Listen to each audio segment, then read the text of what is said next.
Trans-Pacific Partnership, or TPP, is a so-called free trade agreement between Australia, the USA and up to 12 other countries that will cover almost 40% of global GDP.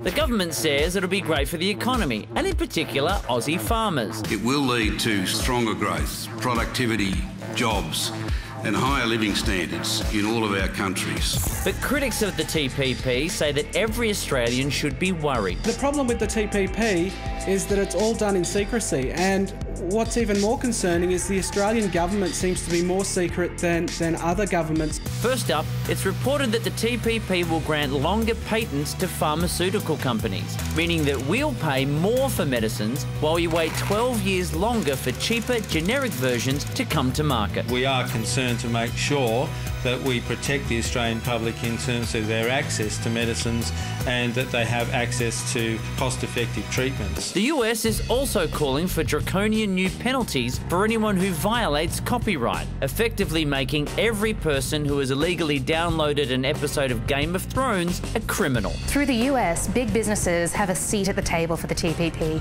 Consumer groups and consumers generally haven't even seen the text. But perhaps the most worrying possible outcome for the TPP, that big overseas companies will be allowed to sue our government if any new laws or regulations in our country impact on their profitability. If the TPP had been in place before plain packaging for cigarettes, then it's entirely possible the Australian government would be sued by tobacco companies to stop this from happening. But the government is saying that nothing is set in stone. As always, with these types of agreements, nothing is decided until everything is decided. So are we seriously headed down a road that will see the profits of big overseas businesses put before the health and well-being of Aussie citizens?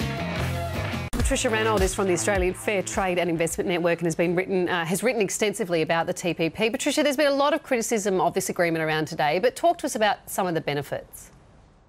Well, the benefits are a bit hard to define because Australia already has free trade agreements with 7 of the 12 TPP partners, including the 2 largest economies, which are the US and Japan.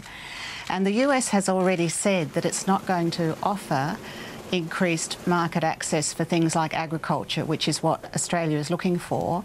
So it is difficult to define exactly what increased market access benefits we're going to get out of this. So, Dr. Ranald, do you think that'll mean more expensive medicines if we sign up to this, do you?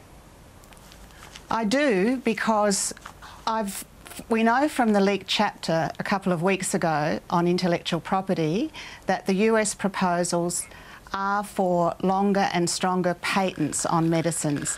Just to give you an example, there's one called Lucentis, which currently treats eye disease. If the patent is extended for a year on that drug and it delays cheaper generic drugs from coming onto the market, that would cost the Australian government over $40 million a year just for that drug. You've done a lot of work on this, so why would Andrew Robb be trying to sign us up to something that's going to cost his government a lot of money and Australians money?